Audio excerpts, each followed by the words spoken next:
Bonsoir à tous. Comment passe-t-on des plus grands cabarets au combat pour la protection de l'enfance? Comment une femme qui a côtoyé les stars, les artistes et les nuits parisiennes est-elle devenue l'une des voix les plus controversées de son époque? Peut-on défendre les enfants, parler d'identité, dénoncer certaines dérives sociétales et continuer à croire à la famille traditionnelle? Aujourd'hui, nous allons découvrir une femme au parcours totalement hors norme. Nous allons parler sans caricature, sans slogan et sans tabou. Mon invitée dans ce Cœur à Cœur by Chéra est Alexandra Brazinville. Elle est connue pour son engagement contre les violences faites aux enfants, son opposition à la transition médicale sur des mineurs et ses prises de parole sur les questions d'identité sexuelle et d'intersuaction, entre autres, notamment. Alors, pour ceux qui ne me connaissent pas, je suis Scheherazade, Shera sur les réseaux sociaux, créatrice de l'univers Shera Lightshine. Vous trouverez des émissions Cœur à Cœur et à Cœur ouvert by Shera. Ici, ma douceur n'est pas une faiblesse, c'est une force maîtrisée. Et ma bienveillance n'est pas de la naïveté, non, c'est une discipline. Bienvenue dans Cœur à Cœur by Shera. Générique.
Bonsoir Alexandra.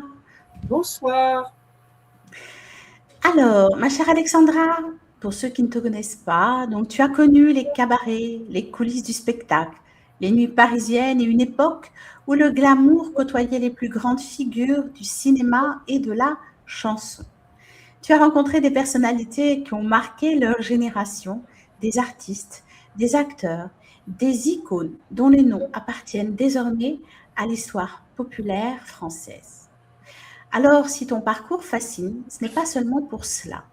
Tu portes aussi une histoire personnelle absolument hors du commun, née avec une variation du développement sexuel, désigné comme intersexuation, tu as grandi avec une réalité biologique complexe qui a profondément aussi marqué ta vie et on reviendra sur cet épisode si tu le permets.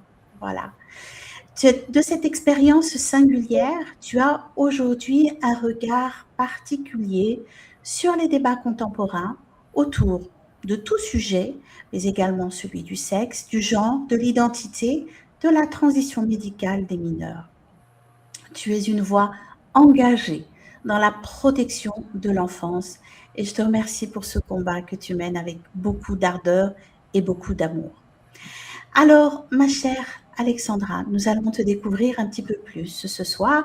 Et comme tu connais le concept de l'émission, nous allons passer au travers de certains jeux qui peuvent paraître anodins, mais qui vont pouvoir aussi donner des indications et on pourra explorer un petit peu plus certains des points abordés. Alors, le premier jeu est un jeu oui-non express. Je te pose une question, tu me réponds par oui ou par non. Ok. Je suis nostalgique de certaines valeurs d'autrefois. Oui. Je crois encore au grand amour. Oui. J'ai vécu plusieurs vies dans une seule existence. Oui. Oui. Oui. Je suis parfois incomprise. Non. J'ai déjà payé cher le fait de dire ce que je pensais. Oui. La vérité finit toujours par sortir. Oui. Je crois à la famille. Oui. Je crois à la liberté d'expression. Oui. Je crois que les enfants doivent davantage être protégés. Oui. Oui. Oui. Je suis prête à assumer mes convictions jusqu'au bout. Oui. Ah, ma chère Alexandra, notre échange s'annonce d'une grande richesse. Alors, si tu le veux bien, nous allons revenir au point d'origine, celle de ton enfance, et savoir un petit peu qui tu étais enfant. Voilà, qui était Alexandra. Alors, ma vie a commencé, je dirais, de façon assez dramatique. C'est pas très glorieux d'ailleurs, puisque moi je suis le résultat d'un acte de prostitution pédophile. Bon, ma mère avait 15 ans et 6 mois quand elle m'a conçu avec un monsieur qui en avait 30 de plus. Donc, aux yeux des lois, au début des années 60, c'était un acte de pédocriminalité. Et à cette époque-là déjà, on ne plaisantait pas avec ça. Alors, pourquoi est-ce que ça a été possible? Ma mère était une jeune femme issue du droit de cuissage, comme ma grand-mère d'ailleurs.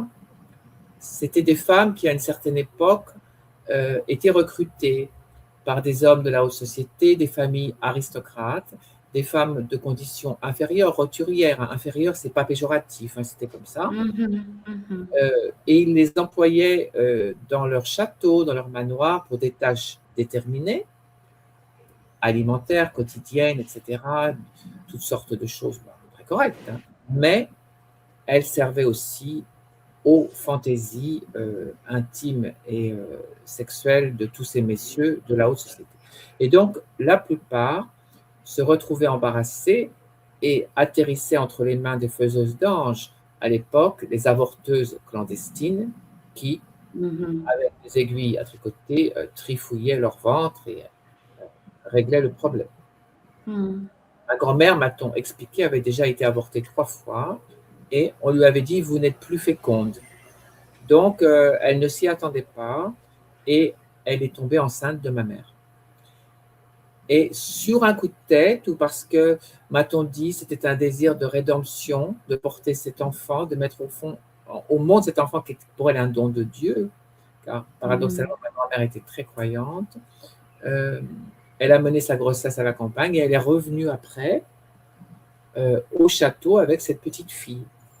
Un accueil, m'a-t-on dit, glacial, où elle a été dégradée, c'est-à-dire elle avait un certain statut parmi les femmes employées. Là, elle est repartie au bas de l'échelle, à faire les tâches les plus difficiles avec sa petite fille. Ma mère a été élevée très proprement, il n'y a pas à dire, Mhm. mais pour son plus grand malheur, ma mère était le portrait craché de son père. Donc, ce grand-père biologique était un aristocrate. Et elle avait ses yeux, son sourire, et m'a-t-on dit, c'était pratiquement impossible de ne pas imaginer un lien de parenté. Donc, elle était gênante. En prenant de l'âge, c'était de plus en plus flagrant. Et donc, on a Mhm. demandé à ma grand-mère, on l'a mise en demeure, de bien vouloir trouver à sa fille, à ma mère, une maison bourgeoise à la ville où elle serait accueillie, nourrie, employée de façon décente. Et ma grand-mère, à ce moment-là, est tombée sur des rabatteurs ou a été mal dirigée. Mhm. Et elle est tombée sur les hommes de main de cette Fernande Grudet, une de ces proxénètes qui, à l'époque, récupérait toutes ces jeunes filles nées dans ce contexte, bâtardées, mais qui avaient l'habitude des us et coutumes des grands de ce monde. Et de surcroît, si, comme ma mère, elles avaient quelques beautés, ça permettait d'imaginer une carrière de call girl. Bon, bref. Et donc, cette Fernande Grudet a racheté ma mère, mieux connue sous le nom de Madame Claude, et ma grand-mère est repartie sans avoir compris dans quel enfer elle avait laissé ma mère, sa fille. Quand elle l'a su, elle en est morte de chagrin. Et première chose qu'elle a fait, cette proxénète, c'est de confier ma mère à des hommes qui étaient censés faire son éducation charnelle, lui apprendre les choses de la chair. Et l'un d'eux s'est avéré être mon père biologique. Et là, elle n'a pas été avortée comme on aurait pu s'y attendre, mais j'ai compris beaucoup plus tard que l'identité de mon père, qui était donc un magistrat lyonnais très connu, qui œuvrait dans le domaine du grand banditisme, enfin contre le grand banditisme, moi, un produit de choix qu'on allait pouvoir négocier à ma naissance contre un silence ou des protections judiciaires. C'est absolument machiavélique comme calcul. Bien sûr, c'est horrible. Au secret dans une maison close de basse condition dans le 18e, où elle ne faisait pas de prostitution. Mais c'était un peu comme une Cosette. Elle avait une nourriture succincte, peu de soins médicaux, pas de chauffage. Et donc, ma mère, qui visiblement était assez chétive, a commencé à déclarer des tuberculoses, une pneumonie hémorragique.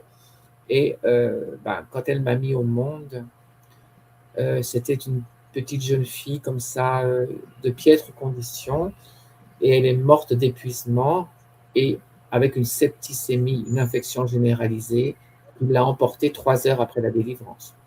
De plus, ma mère avait été bombardée de distilbène pour éviter la fausse couche, pour à tout tenir l'existence. Et moi, j'ai baigné dans le distilbène, et c'est d'ailleurs ce que plus tard vont pointer du doigt les docteurs en disant c'est la cause de la différence d'Alexandra, parce que le distilbène étant un castratif puissant qui détruit toute forme de testostérone, la nature n'a pas pu faire son choix.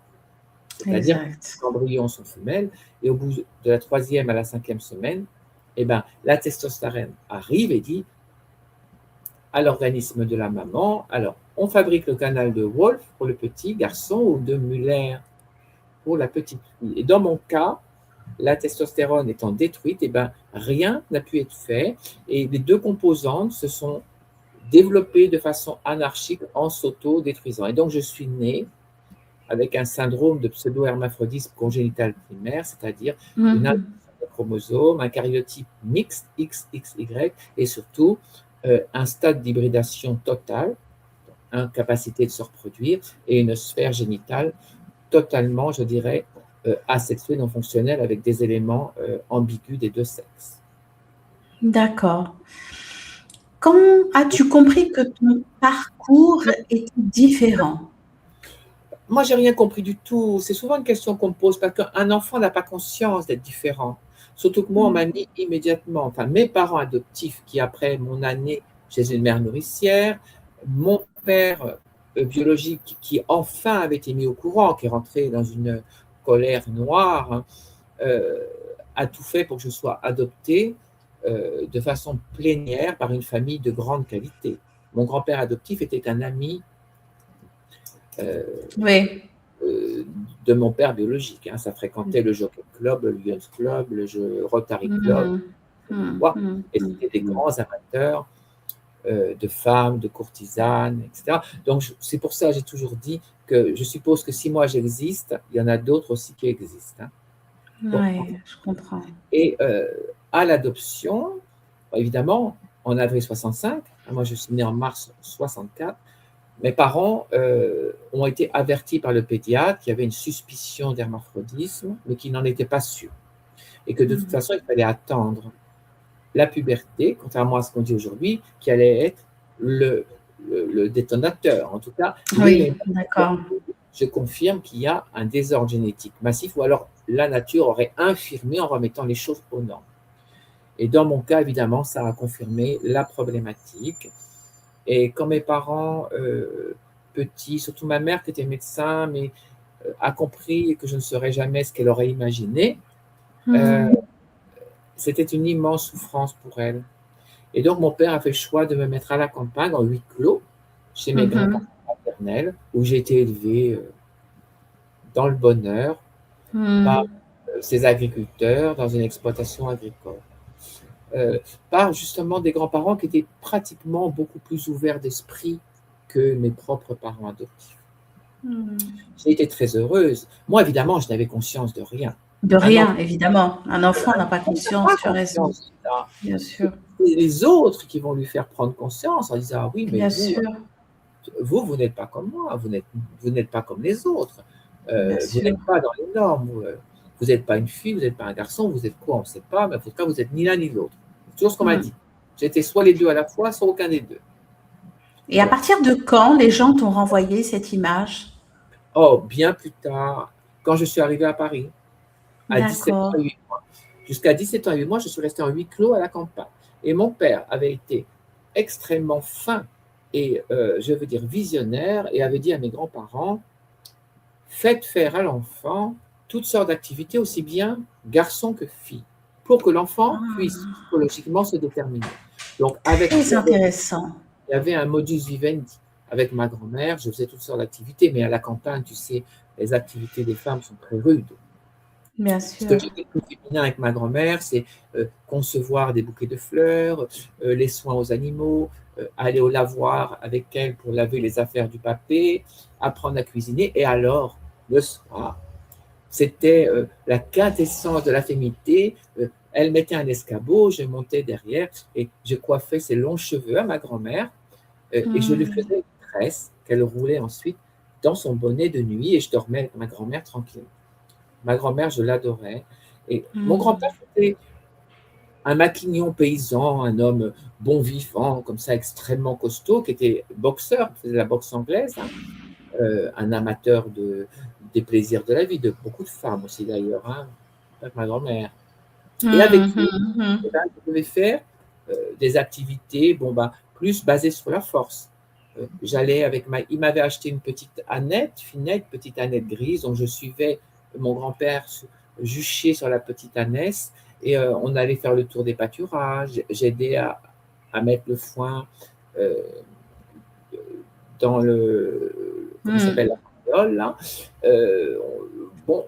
Toutes sortes de choses. En fait, mon grand-père me prenait sur ses genoux, il m'apprenait à conduire le tracteur. C'est assez visionnaire comme façon aussi pour l'époque d'éduquer quand même. C'est-à-dire qu'en fait, tu as pu avoir accès à ces deux polarités et à exprimer finalement ces deux polarités qui vont te servir toute ta vie aujourd'hui encore. Oui. Absolument. C'est très visionnaire. Voilà, il faut comprendre dès le départ que la nature se trompe, mais elle se trompe avec une certaine logique. Donc, il y a toujours une logique. En se trompant, elle m'a donné une psychologie, un psyché, une sphère cérébrale totalement mixte. Comme si j'avais deux cerveaux en un.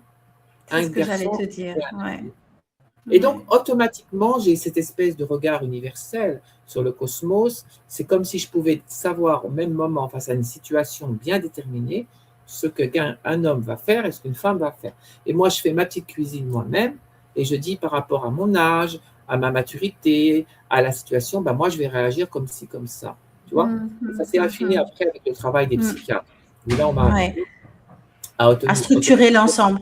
À structurer l'ensemble. Mais c'est une formidable chance finalement que la vie t'ait donnée. Alors oui, d'un point évidemment, et on va revenir certainement aussi sur cet aspect de traitement, de souffrance, évidemment que tu as dû dans ton corps avoir, mais quelle formidable opportunité que l'univers ait donné qu'un être comme toi, incarné, puisse avoir cette énergie féminine, masculine, mais qui participe aussi à un processus créatif global. Et ça, je trouve ça extrêmement intéressant dans ton parcours. très, très intéressant. C'est une grande force quand on Oui. sait le manager. Parce que, par exemple, là où ça pourrait devenir quelque chose de voire même dangereux, c'est que les instincts un peu plus garçons, par exemple l'instinct de protection, l'instinct de garçon, allait sortir au moment où la partie féminine était en danger. Mais c'est très dangereux parce que si tu es féminine, il ne faut surtout pas réagir de cette façon-là. Il faut réagir Absolument. avec les armes qui sont celles d'une femme. Alors que moi, Exact. j'étais ambivalente. Les gens comme Mm. moi, on est ambivalents. Euh, donc, il faut apprendre à canaliser et faire de cette différence vraiment une force. Ouais. Oui. Et du coup, tu as commencé à sentir cette maîtrise au fur et à mesure des situations parce que les gens devaient te renvoyer aussi, bah, le féminin, le masculin devaient te renvoyer aussi des choses. Est-ce que toi, à cet instant-là, tu affinais un petit peu plus ton apprentissage de la vie? C'était eux qui te renvoyaient, c'est ou des équilibres ou des dysfonctionnements? C'était eux qui te les renvoyaient? Non, parce que en fait, j'ai commencé vraiment à exister dans la société à 17 ans et 8 mois. J'étais déjà adulte. Hein. Au Ouais. moment où mon père a dit non, maintenant, il faut qu'elle aille à la ville pour faire son parcours médical parce qu'on ne sera pas toujours là. Il faut lui donner toutes les chances d'être harmonieuse, équilibrée et de pouvoir vivre tant bien que mal. Parce que on n'a jamais imaginé que je serais une femme. Bien sûr que non. Absolument pas les Ouais. fonctions organiques d'une femme. Donc, Mm. tant bien que mal au sein de la société. Donc, à 17 ans et 8 mois, je suis partie et j'ai intégré le protocole d'État et c'est parti pour 18 ans de parcours. 18 ans de parcours et on reviendra sur ce parcours, si tu veux Oui. bien, un peu plus tard. On continue sur ton parcours de vie si riche et tes débuts dans le spectacle. Comment tu es arrivé dans l'univers du cabaret? Contrainte et forcée, sans aucun goût pour ça. Quand je suis arrivée sur la butte Montmartre, euh, bon, mon père, je ne pouvais pas vivre avec mes parents adoptifs parce que ma mère avait ce problème physique. Mm, Elle était traumatisée, souffrant. Elle souffrait de me mm, voir parce que c'était une souffrance. Et ça, je l'ai compris très vite, je n'en ai jamais voulu. C'est pas évident d'assumer la présence d'un enfant avec un handicap. Et c'est ces handicaps-là qui reportent au sexe. C'est quelque chose mm, de très tabou. Pour ma mère, mm, c'était impossible. Donc, mon père m'a mis sur la butte Montmartre, dans une chambrette, dans un immeuble qui appartenait à un de ses patrons. J'étais absolument sous surveillance. Et donc, mm, j'ai rencontré comme ça toutes sortes de personnes, de personnalités artistiques. C'est le village des sculpteurs, des peintres, des chanteurs, des chanteuses, des acteurs, des actrices, etc. Et comme moi, j'étais un petit peu la marrante bizarre du coin et qui arrivait de la campagne, qui savait tout faire, alors on me disait, bah, venez donc faire un peu notre jardin, promener nos chiens, tailler nos rosiers, je pouvais repeindre un portail, faire les courses. J'ai même aidé à tailler les mm, lignes à Montmartre. J'allais à la basilique aider les sœurs dans leur jardin. Enfin, toutes sortes de choses comme ça. J'emmenais les vieilles dames chez Michou et puis je les accompagnais à la maison. Bref. Et tout le monde me donnait, si tu veux, une accointance, une pièce. oui. Et j'avais Mm, donc toujours de l'argent de poche. Puis un jour, bon, on m'a proposé, Madame Chukroun, en l'occurrence, Régine m'a dit il faut que tu apprennes un métier, tu es bien, on va t'apprendre à faire des numéros, je te ferai travailler à la maison, donc chez elle, dans ses établissements. Moi, pas bien envie de tout ça, mais bon. mm, Et là, j'ai été mise entre les mains du patron du Crazy Horse, Alain Bernardin, qui prenait ponctuellement, pas pour le Crazy Horse, hein, mais qui mhm. prenait des stagiaires la journée pour leur apprendre ce métier d'effeuillage. Et c'est comme D'accord. ça que ça a commencé. Alors imagine, moi j'arrive de la campagne, il n'y a pas plus naturopathe et simple que moi, un jogging, des savates, les cheveux remontés, pas de maquillage, rien du tout. Et là, il faut que je me transforme en je ne sais pas quoi, Ah. avec les tralala et tout, les portes jartelles, les machins, les cigares. Mm, mm. C'est infernal. Je dis, mais qu'est-ce que c'est que tous ces trucs-là? J'ai dit, ça ne me plaît pas. Il faut travailler. C'est comme ça que c'est parti. Ah. Puis alors, c'est poser toutes sortes de problèmes, si tu veux. Moi, Mm, étant différente, je n'ai aucune libido, je n'ai aucun désir, je n'ai rien de tout ça. Donc, il a fallu mm. apprendre à être sensuelle. C'est incroyable. Quand tu fais ce métier-là, il faut dégager Bien une certaine sûr, sécurité. Moi, j'étais absolument absolument. je n'avais aucune sensation, j'avais aucune sensibilité de ce type parce que j'étais asexuée. Bien sûr. Je veux dire. Donc, j'ai Mm. appris tout ça, qui m'a servi plus tard. Mais ça a développé un sens chez toi de l'observation parce que comment pouvais-tu pouvoir intégrer quelque chose qui n'était pas intrinsèquement euh, en toi ni par des stimuli? Parce que c'est vrai on peut, même si on a quelque chose auquel on n'a pas accès, le stimuli donne envie de, voilà. Mais toi, il fallait il n'y a pas d'envie, donc il n'y a pas de désir. Du coup, c'est ton sens de l'observation qui t'a permis d'avoir accès à Pour moi, au cette début, c'était factuel, dimension. c'était vraiment un travail. C'est ça. Pour être sensuel, il faut être comme ci, il faut être comme ça, à la lumière, se positionner, jouer avec les cheveux, avoir un regard. C'était vraiment bassement technique, si tu veux. Incroyable. Et Ouais. j'étais pas une trop mauvaise élève parce que ça a apporté ses fruits. Bon, puis voilà.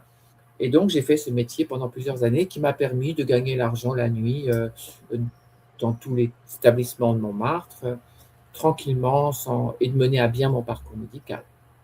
Alors, tu sais, Montmartre, à cette époque, était totalement sous la coupe du milieu de la Oh mafia. oui, Et oui. exact. Et Et oui. donc, à cette époque-là, on peut le citer, Monsieur François-Marc Antony avait su que mon père biologique était un magistrat qui était de l'autre côté de la barrière, mais qui s'occupait du grand banditisme. C'était, mais il y avait un code d'honneur. Et ils ont dit, c'est Oui, l'enfant du juge truc chouette. Donc, d'accord. on vit sous protection. Ce qui fait que j'étais vraiment comme dans une grande famille. Il y avait Hmm. pas, je ne pouvais pas faire un seul pas dehors sans que des hommes de main et tout regardent ce que je Et tu faisais, te où j'allais, surveilles. comment je me comportais. Puis alors, Hmm. moi, tu sais, arrivant de la campagne, d'ailleurs, les patrons disaient toujours, quelle emmerdeuse celle-là, alors vraiment, quelle punition, ils m'appelaient la punition. Parce que c'était une punition, mais je ne buvais pas, je ne me droguais pas, Oui, je n'avais aucun goût pour les oui. hommes. Euh, je ne sortais pas, je venais pour travailler, bonjour, bonsoir, et je m'en allais. C'était vraiment une punition. Mais tout le monde me voulait parce que j'étais, dans l'autre sens, une garantie de bonne conduite. Et Exact. quand il y avait des descentes de police, ils disaient, ah oui, regardez, elle est là, vous voyez, on emploie des gens de correction. En plus, j'étais comme les trois singes. Rien voir, rien entendre et ne rien dire. Absolument. Mhm. Et puis, bon, je travaillais plus ou moins proprement. Je n'étais certainement pas la meilleure de tout Paris, loin de là. Mais bon, je plaisais parce que j'étais différente. Et les gens, ah bah oui, une belle transsexuelle, une belle hermaphrodite, on ne sait pas trop ce que ça veut dire. Ils venaient pensant qu'ils allaient Mhm. voir je ne sais pas quoi. Puis finalement, ils disaient, ah bah, c'est une bonne femme comme les autres. Qu'est-ce Mhm. qu'elle a, celle-là? Mhm. C'est incroyable, hein. Mais ce que je retiens dans le parcours, c'est que au début, pour ta naissance, finalement, on voulait te garder comme étant une garantie pour avoir, pour être une forme de monnaie d'échange. Tout à Et fait. là, également, dans Montmartre, tu étais aussi quelque part une monnaie d'échange, comme quelque chose de précieux qu'il fallait garder pour son propre intérêt. Et c'est Ben, intéressant.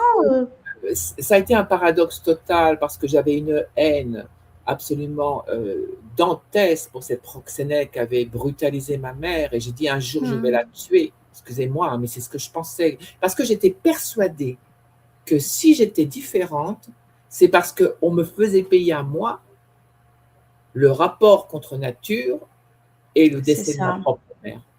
Et c'est ça. après des années, d'ailleurs, je vais t'expliquer, la seule fois où j'ai revu mon père biologique en 74, un an avant qu'il soit assassiné, il m'a enlevé cette chape de béton de la tête et grâce à lui, j'ai pu retrouver une certaine estime de moi-même et me Oh, construire en tant qu'être humain adulte. Mon père biologique n'a jamais su ma problématique. La c'est dernière fois que j'ai vu, ça, j'avais 10 ans. On m'avait bien amené de la sûr. campagne, je ne savais pas. Dieu merci, parce que je pense que ça aurait été le coup Oui, de tu penses grâce. que ça aurait été le coup de grâce pour lui. Oui, Ouais. ah bah, c'était un homme très impressionnant, avec des lunettes en écaille, des vêtements de couleur sanguin, parlait fort, avec juste une rigolote petite moustache, je m'en souviens de ça, oui.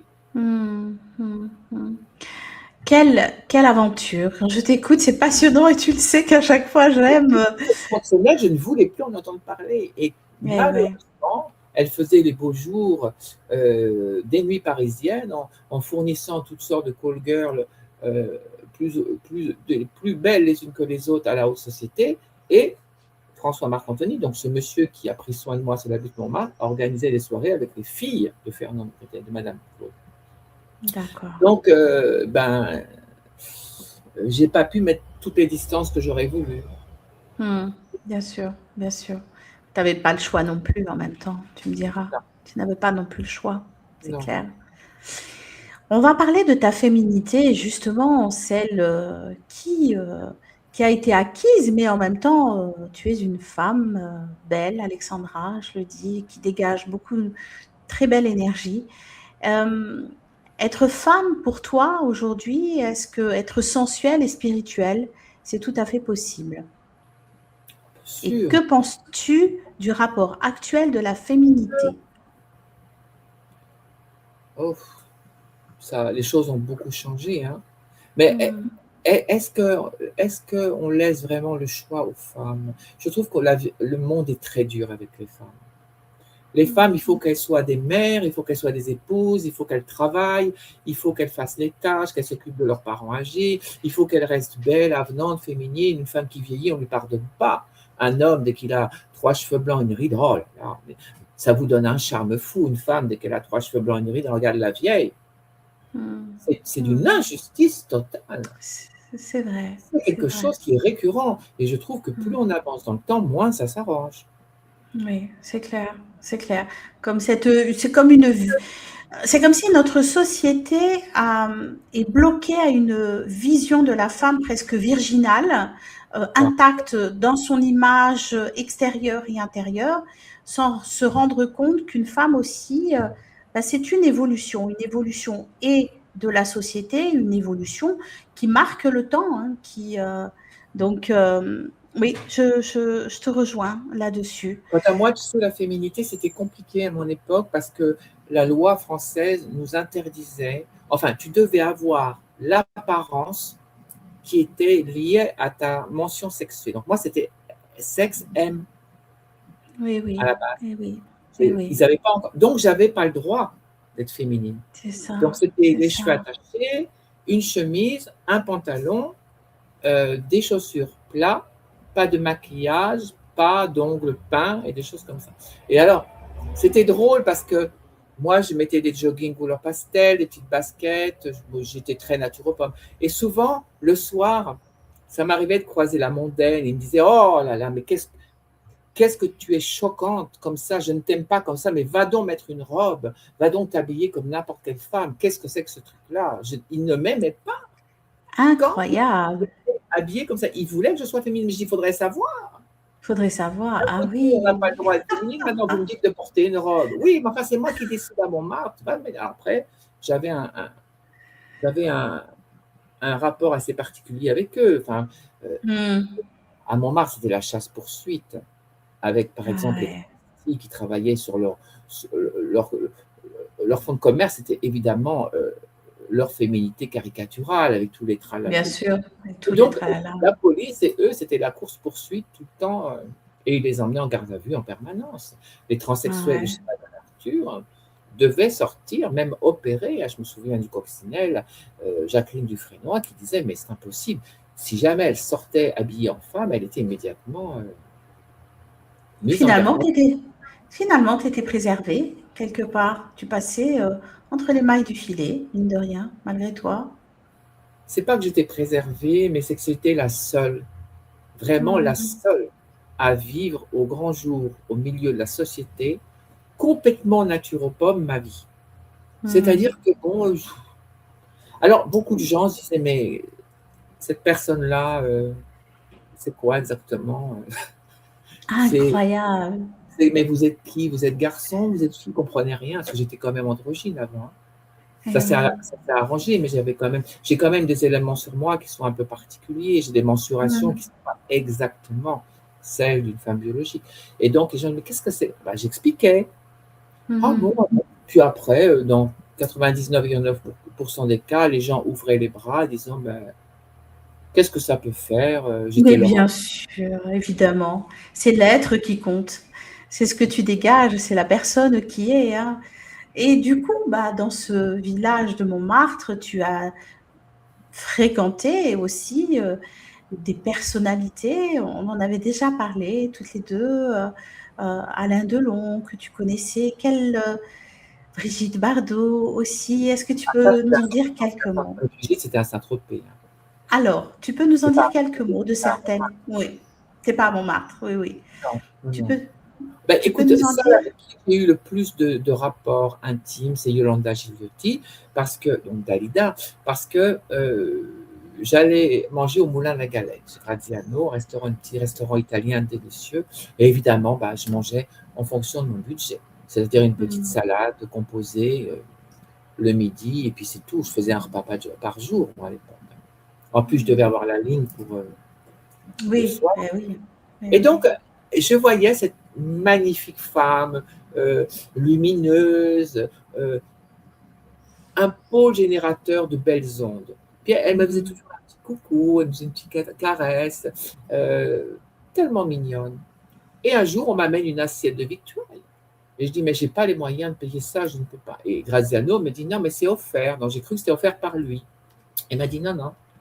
Et il m'a expliqué que c'était donc Yolanda et Monsieur Brialy qui laissaient chacun 50 francs, donc 100 francs par semaine, pour que je puisse manger un plat équilibré tous les jours.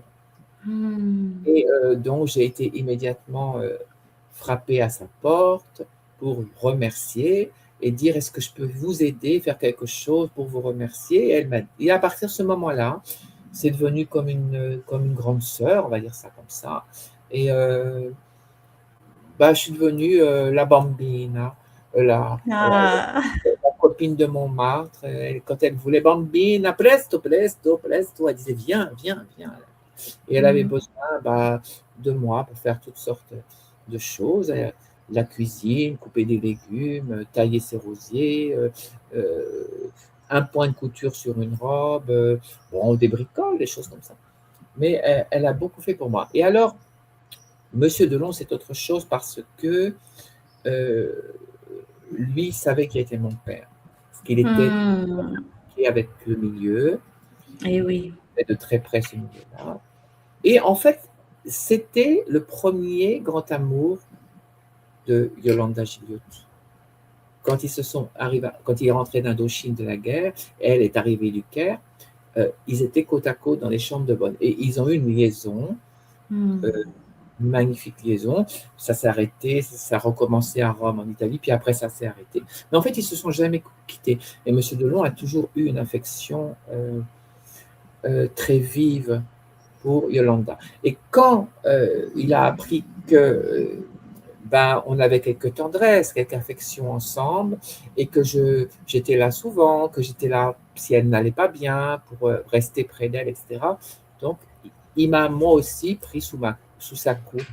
Et il me disait surtout, dès qu'il y a un truc qui ne va pas, tu me le dis, ou à, comment il s'appelle, à M. Brialy, et bah, tout de suite, il venait pour essayer d'arranger les choses. Hmm.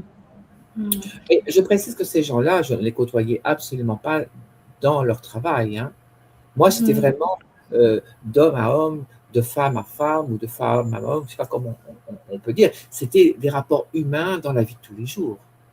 Oui, mais justement, c'est ça aussi le regard qui est intéressant parce que tu ne les voyais pas en tant que stars, tu les Ouais. voyais en tant qu'être humain, donc tu pouvais avoir un regard autre que ceux qu'on portait sur eux, donc beaucoup plus ancré à la réalité.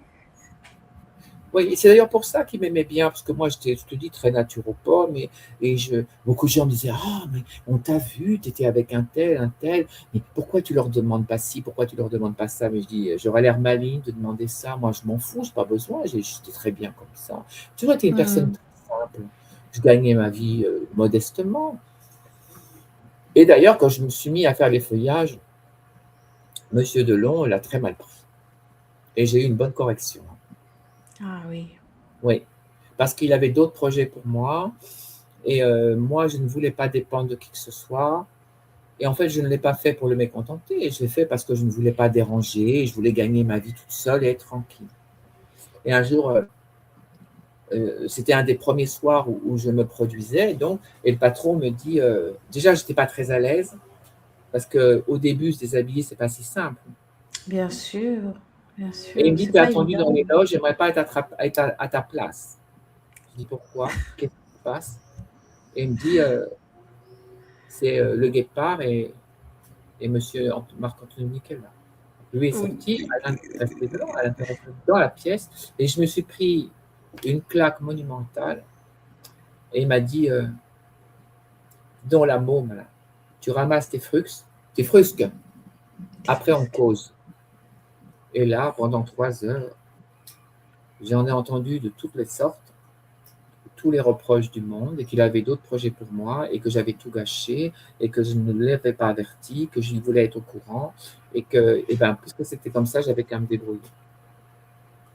Hmm. Et puis, 6 mois après, il est revenu. Moi, je n'osais même plus lui parler. Puis, il était avec Monsieur Lagardère. C'était des grands amateurs de chevaux de course. Et puis, il est Hmm. venu comme ça. Il m'a serré sous son bras.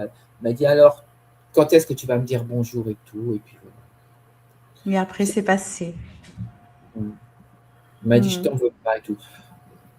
Alain Delon, c'était un homme, un monsieur. Oui, oui. Et tu Et vois, c'est même pas. intéressant d'entendre ton témoignage parce que on entend souvent des choses pas très jolies concernant Alain Delon. Et toi, tu l'as connu hors du système, donc tu peux Oui. témoigner du fait de son humanité. Avec moi, il était, oui, on peut dire comme un père. Vraiment. Ouais, ouais, ouais. Et Mhm. il voulait le meilleur. Il voulait que je sois comédienne. Mais bon, moi, j'avais aucune envie d'être comédienne. Mm. Je voulais un travail alimentaire, mais surtout pas m'engager dans ce showbiz et ce milieu du cinéma où j'ai tellement vu d'abominations et d'atrocités. Et surtout, j'ai vu une multitude d'actrices en burn-out, au bord du suicide, tellement on les avait poussées à bout. C'est clair, c'est Oui, clair. Et justement, en parlant de pousser à bout, je fais une petite transition. Du coup, dans le sud, tu as rencontré Brigitte Bardot aussi. Et tu peux me rappeler, enfin raconter à ceux qui nous écoutent, l'anecdote de votre première rencontre, parce que j'ai trouvé qu'elle était très moi, je jolie en travaillais chez, off. je travaillais chez la Madame Choucroune, donc Régine, et un jour, elle avait un lumbago. Donc, je lui dis, écoutez, asseyez-vous, je vais laver la dalle et faire la mise en place pour le breakfast, le petit déjeuner. Il était quoi, à 5 heures du matin. Et donc, elle était là avec son fichu, le dos coincé, j'ai essayé. Alors, quand ça allait mieux, elle m'a dit, bah, écoute, il y a une levée de fonds pour la fondation de Madame Bardot, et qui était avec Alain Dubourg. Et elle m'a dit, Mhm. si toi qui aimes les animaux, est-ce que tu veux venir avec moi? Comme ça, tu t'occuperas des animaux dans le paddock. Il n'était pas question que j'aille à la réception. Hein. Donc, on est arrivé, elle m'a présenté au métayer, qui m'a dit, bah, venez donc m'aider. Et là, je vais dans un paddock au milieu de toutes sortes de. Il y avait une petite ânaise, des volatiles, des oies, des poules, des chiens partout, une biquette, un mouton, un petit cochon, des choses comme ça. Bref, comme à la ferme. Mhm, Il mhm. y a une baignoire qui est pleine de petites algues vertes, tu sais, c'était au bord de la mer. Donc moi, je brosse tout ça, je mets de l'eau fraîche, j'étais bien contente. Et d'un seul coup, j'entends bonjour. Et je me retourne, c'était Brigitte Bardot. Ah ben, je dis, bonjour madame. Ah ben elle me dit comme ça, vous êtes formidable. Je vous trouve formidable. Vous êtes formidable, c'est un grand mot ça. Et elle me Ah dit, oui. mais les animaux, je dis oui, oui, madame. Bon, est-ce que vous voulez vous occuper des animaux avec moi le matin? Je dis oui. Alors, il faut être à l'heure. Par contre, il faut être à l'heure. Donc, Mhm. jour à 7h30, j'arrivais là, et puis je m'occupais des bêtes à la madrague, et puis après, elle avait une propriété dans les hauteurs de Mhm. Saint-Denis où elle avait des chevaux, des animaux plus consistants, on va dire comme ça. Et j'ai passé 3 mois merveilleux parce que d'abord, moi, je suis très sensible à la féminité. Justement, j'étais en période d'apprentissage. Et je la regardais. Oh. Elle marchait Ah. pas, elle dansait. Quand elle marchait, c'était comme une liane avec ses grands cheveux. Et pour moi, c'était vraiment une leçon de poésie, une leçon de féminité. J'apprenais. Elle m'a appris à faire des chignons avec plein de fleurs comme ci, comme ça. Elle m'a fait une petite capeline en paille. Elle m'a appris à danser flamenco. Euh, Elle chantait. Quelle fille adorable, charmante. Oh, Pas une seule fois, elle m'a dit raconter ces histoires de cinéma de bons hommes. Rien du tout. Évidemment, elle hmm, connaissait la vie de chacune de ses bêtes. oh, c'est magnifique. Quelle chance tu as eu de connaître cette grande dame. Ouais. Vraiment, Et vraiment, quand vraiment. je lui ai dit qu'il fallait que je rentre, elle pleurait. Hmm, hmm. Elle était triste, et moi aussi, mais bon, il Ouais, fallait bien ça. ouais, c'était un autre parcours qui t'attendait. En parlant de ces légendes, on va continuer un petit jeu, justement. Et je vais te citer donc certains mots et tu peux juste répondre avec un autre mot. Voilà. Les légendes, donc Alain Delon, en un mot. Un monsieur, Brigitte Bardot, la beauté absolue. Ornella Muti, Ah, Francesca. Francesca, je la connais bien aussi. Des yeux. J'ai jamais vu des yeux pareils. Qui vous transpercent des yeux aigues marines. Je veux dire, on peut même pas soutenir ce regard tellement c'est percutant. oh, Oui, vraiment, hein. énorme. C'est donc Alain Delon qui me l'a présenté à Rome. Et un regard, tu ne peux pas soutenir son regard. Ah oui, tellement il était fort. Ok. Monsieur Delon était pareil. Tu ne pouvais pas le fixer dans les yeux. Il avait des yeux bleus, d'un bleu glacé. Par contre, très froid. On est là, c'était. J'ai jamais vu ça de ma vie. Incroyable. Mm. Dalida. Yolanda, c'était. Moi, je dis pas Dalida parce que moi, je suis toujours Yolanda. Yo-Yo, je l'appelais. Mhm. C'est Mhm. une des plus belles âmes qui m'a été donnée de côtoyer. C'était un générateur d'amour, de tendresse, la générosité même. Elle ouvrait les bras, tous les enfants venaient se blottir. Elle était, Mhm. c'était l'amour personnifié.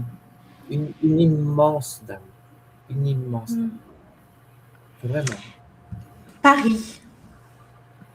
Le miroir aux alouettes et aussi le parisianisme. Mhm.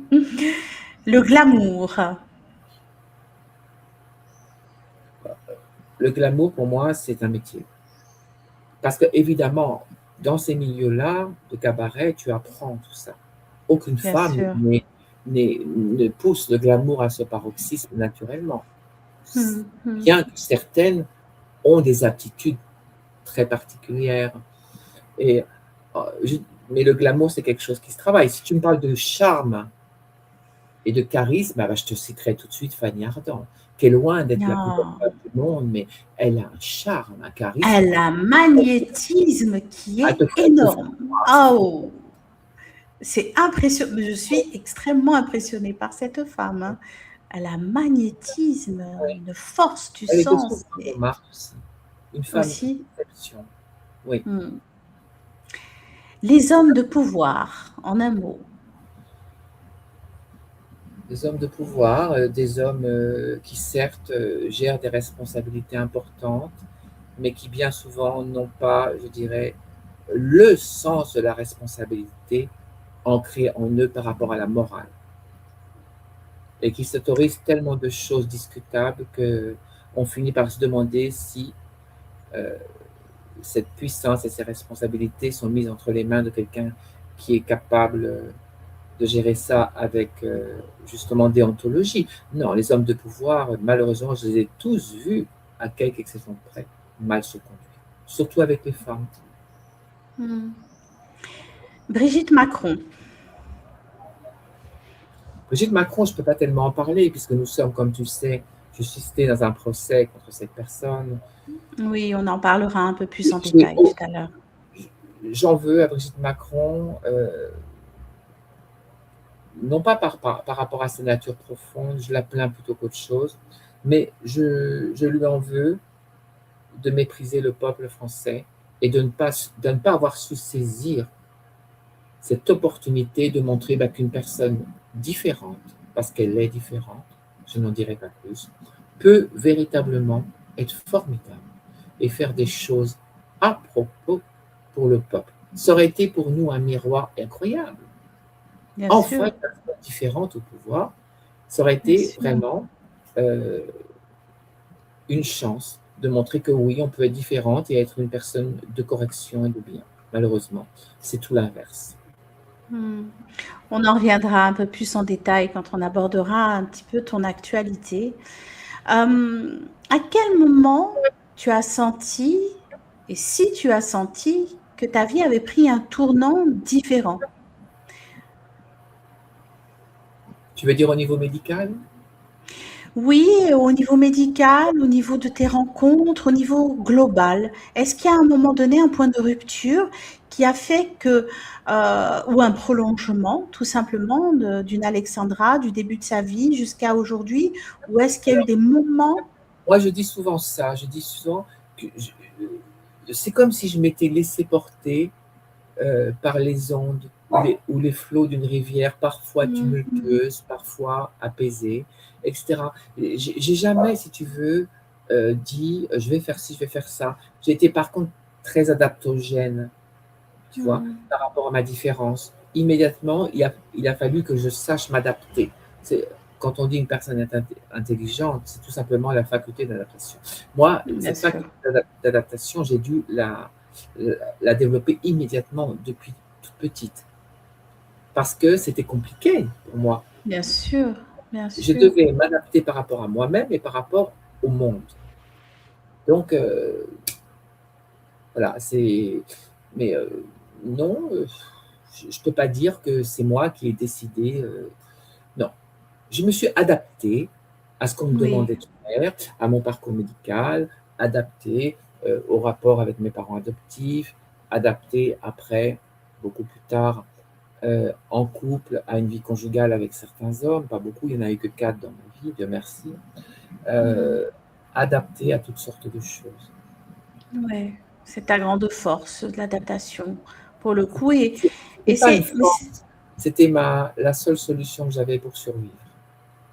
mais en même temps, ce qui est intéressant, c'est que cette résilience finalement naturelle, imposée par la vie, te donne aussi un regard où tu invites les gens à cette résilience tout en parlant, tout en interpellant sur des injustices. Et c'est ça, je trouve, qui est intéressant dans ton parcours de vie, où tu peux dénoncer des choses, dénoncer la pédocriminalité, et en même temps te retrouver au milieu d'enfants qui ont été abusés et avoir cette sagesse et cette résilience de tourner les événements au mieux pour la personne. Mais tu sais, je crois que ma problématique de naissance, cette statut d'hybridation, ce fait d'être une asexuée, m'a beaucoup aidé parce que je ne sais pas comment te dire, je ne dégage aucune aura sensuelle ou sexuelle. Et par rapport aux enfants, c'est très important. Parce que Oui. déjà, ce genre de choses les déroute et les trouble. Mais moi, j'étais comme ça, comme eux, Comme eux, spontané, c'est ce que j'allais te dire, spontané, dégagé comme une rien enfant. de cela. Mm. Donc, ils venaient spontanément vers moi parce qu'il n'y avait pas ce trouble. Et beaucoup de jeunes viennent vers moi à cause de ça aussi.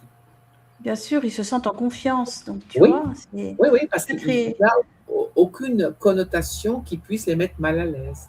Bien sûr, bien sûr.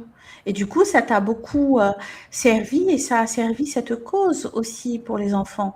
Quand tu me Oui, racontais que voilà, tu as été aussi nommée, tu peux revenir aussi sur ton épisode où tu allais au Bois de Boulogne et que tu aidais aussi et ces femmes et ces enfants. Est-ce que tu peux revenir sur cet un épisode? jour, on a dit à Bertrand Delanoë qu'il ne voulait plus subventionner les associations euh, de prévention qui étaient tenues par des travestis sud-américains, migrants, et qui étaient souvent assez violentes d'ailleurs. Enfin, dire, c'est pas un milieu qui est pas tendre, hein. Et ils ont dit, Mhm. moi, je veux une Française complètement régularisée, qui a fini son parcours, qui est une femme à part entière, avec des papiers en règle, qui sache s'exprimer. Et donc, je suis devenue présidente du PAS et on m'a demandé de rencontrer les membres du site d'action parce que c'est eux qui subventionnaient l'association.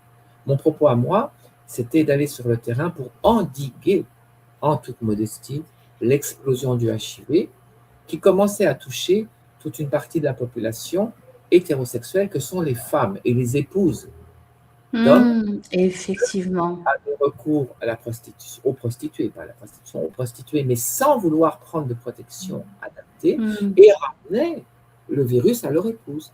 Donc, ça devenait un problème de santé publique. Et donc, moi, j'ai été choisie pour ça, et parce que j'étais aussi rassurante, quelque part, parce que j'étais femme, etc. Et quand j'ai su qu'il était à la tête du site d'action, j'ai dit non, non, non.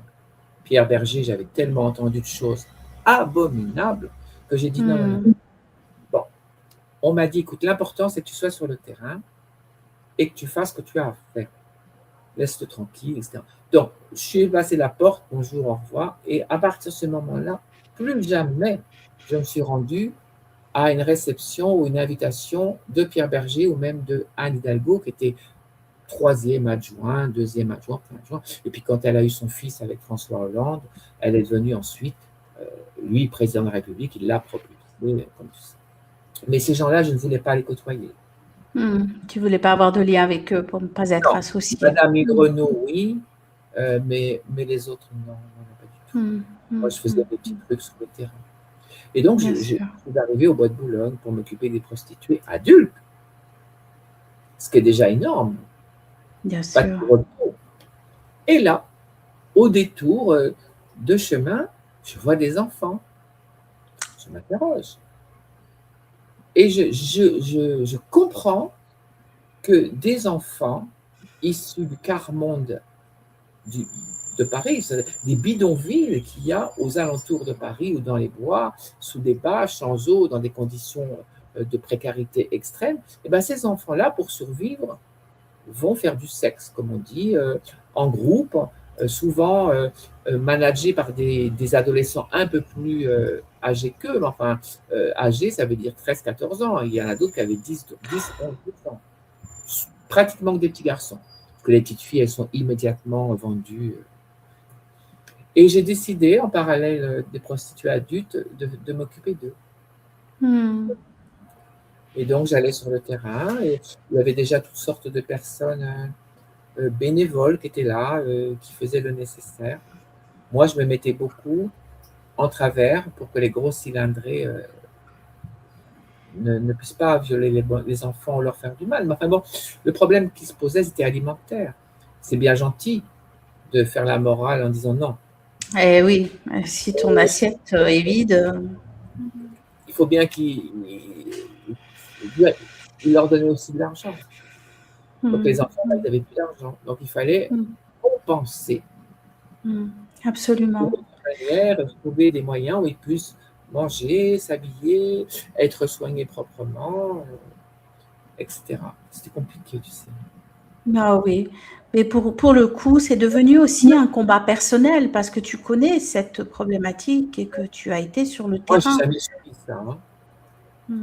Jamais. On a posé la main sur moi. J'ai été brutalisée quand j'étais donc, quand je m'occupais de ces enfants. On m'a agressé, on m'a même violée 2 fois. Mais c'était des hommes adultes, des hommes de main qui étaient envoyés. Parce que bien évidemment, quand tu t'occupes sur les lieux reculés, obscurs, la nuit, de prostitution de toutes sortes, surtout des prostitutions les plus cradingues, il y a tous les réseaux mafieux et les gangs qui organisent la traite humaine et l'esclavagisme sexuel. Ouais, c'est terrible. Être rejetés, migrants, marginalisés, les travestis souvent par leur nature justement ambiguë, et qui les envoient sur les trottoirs d'Europe pour servir de bétail à l'abattoir. De bétail à l'abattoir, oui. Pour les braves gens, les messieurs bien convenables de la société parisienne. Et du coup, tout... Les prostituées, chacune 20 clients par jour à l'époque. 10 clients par jour. Imagine le nombre d'hommes. Je ne sais pas que des travestis, parce que Paris, c'est 4000 à l'époque, prostituées. Imagine le nombre d'hommes qu'il faut, plus les traditionnels, qui sont au Saint-Denis, rue d'Amsterdam, rue Blondel. Ça, je te parle dans les bois. parle de prostitution clandestine, cachée, où les hommes sont dans le déni le plus total. Déni de leur propre nature ou déni de leur pulsion. Bien sûr. Parce que quand des hommes hétérosexuels conventionnels arrivent au Bois de Boulogne, où il y a des travestis, c'est bien évidemment pour vivre, je dirais, une homosexualité sous-jacente, cachée, qu'ils ne pourront jamais assumer ou vivre avec un autre homme. Donc, ils se servent d'un support féminin pour satisfaire des pulsions qu'ils ne maîtrisent pas et qu'ils rejettent. D'ailleurs, bien souvent, après que les actes aient été consommés, ils voulaient en découdre et frapper physiquement ces travestis parce qu'il les accusait de les avoir détournés du droit chemin. Quelle Et moi, je horreur. devais venir encore pour protéger les travestis et dire aux messieurs, il ne fallait pas venir. Ben oui, il fallait que tu assumes tes actes, absolument, c'est clair.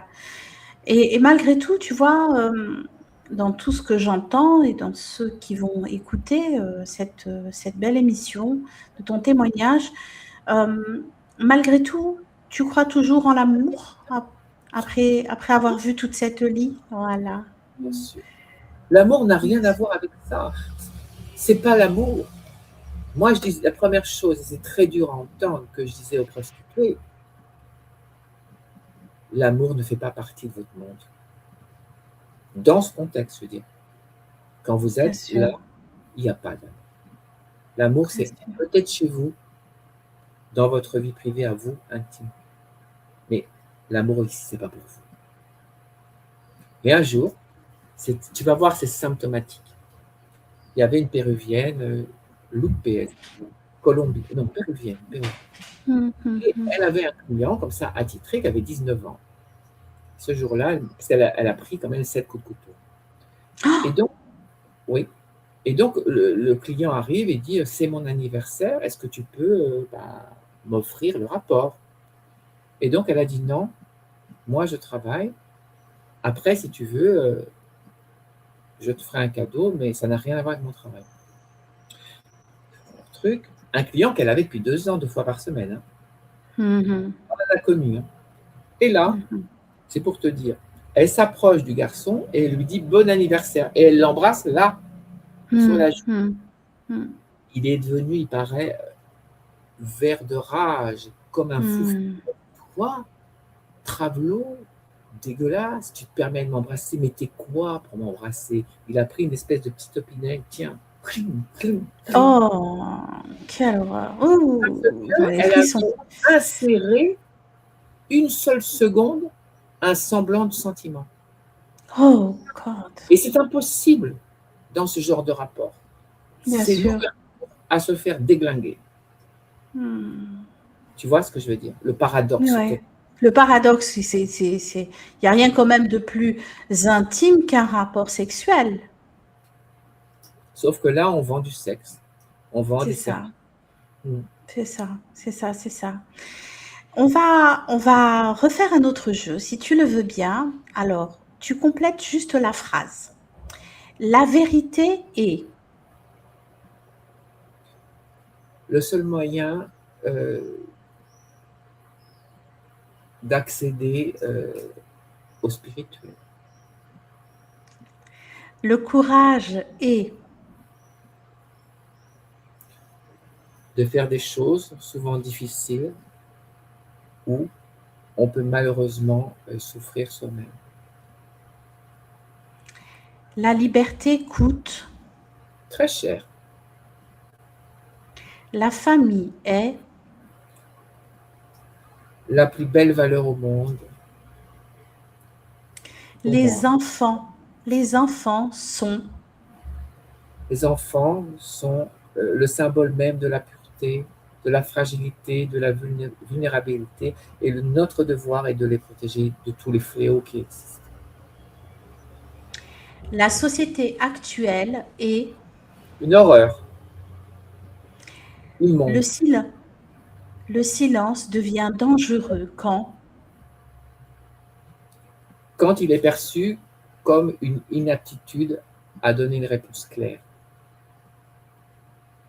Le silence est un langage, mais souvent, actuellement, si quelqu'un reste silencieux, on va interpréter son silence dans le sens qui arrange les autres. Et souvent, on reste silencieuse parce qu'on veut justement marquer un point d'arrêt en disant la question est mal posée. Voilà. Et les autres interprètent dans le sens qui les arrange. Et là, ça peut devenir dangereux. Absolument. L'amour est La plus belle chose au monde. Alors, on va revenir sur la protection de l'enfance et la pédocriminalité. Et je voulais voir un petit peu avec toi aujourd'hui, est-ce que tu penses que les institutions font suffisamment leur travail face à ce fléau? Alors, il y a des associations d'exception, comme l'Innocence en danger et Madame Rasselier, qui est une femme exceptionnelle de qualité, magnifique, courageuse, qui fait tout depuis ce qu'elle peut. Et non seulement elle est sur le terrain, mais elle s'attaque aux têtes pensantes. Elle, avec bravoure, elle va confondre les têtes pensantes qui dirigent la traite humaine et les réseaux. Alors que moi, je suis toujours resté à l'autre bout de l'échelle, sur le trottoir, dans les lieux clandestins, à m'occuper concrètement des conséquences des trafics, des enfants martyrisés pour les soigner, pour les aider. Mais elle va confondre la tête pensante. C'est deux choses qui sont complémentaires et très difficiles. Enfin, il faut vraiment beaucoup de courage et beaucoup de protection aussi. Oui, Mais absolument. ne fait strictement rien. L'État est complice. L'État court-circuite en permanence le travail de la police. Et dès qu'ils approchent des personnalités pédocriminelles qui sont impliquées, donc des ministres, des députés, on leur dit hop, nous stoppons les investigations, nous n'allons pas plus loin, ordre de l'État. Pourquoi? Parce que ce soit les traites humaines, les trafics de drogue, les trafics d'armes, de contrefaçon, eh bien, tout cela rapporte tellement d'argent que, bien évidemment, beaucoup de membres du gouvernement prennent des enveloppes. Bien sûr. Voilà. Et c'est un moyen aussi de contenir, je pense, la société. Oui. En les laissant s'engluer dans leurs addictions et leurs dérives. Pendant ce temps-là, ils ne pensent pas. Oh oui, pendant ce temps-là, leur esprit est occupé à aller assouvir des instincts les plus bas pour oublier la nature divine de ce que nous sommes et aller contacter finalement ce côté créatif et créateur que l'on porte chacun en soi. Et oui, c'est effectivement stratégique. Moi, je me souviendrai un jour, tu sais, il faut entendre ça, d'une phrase du chef de la brigade mondaine de Paris qui m'a dit « Il faut que vous compreniez, madame, il m'a dit que la prostitution est un mal nécessaire, car elle permet d'endiguer les brutalités et les pulsions assassines des hommes de cette société, que s'ils ne trouvaient pas ça, ils iraient s'attaquer aux citoyennes, les citoyennes conventionnelles de la vie de tous les jours. » Aujourd'hui, le problème s'est déplacé.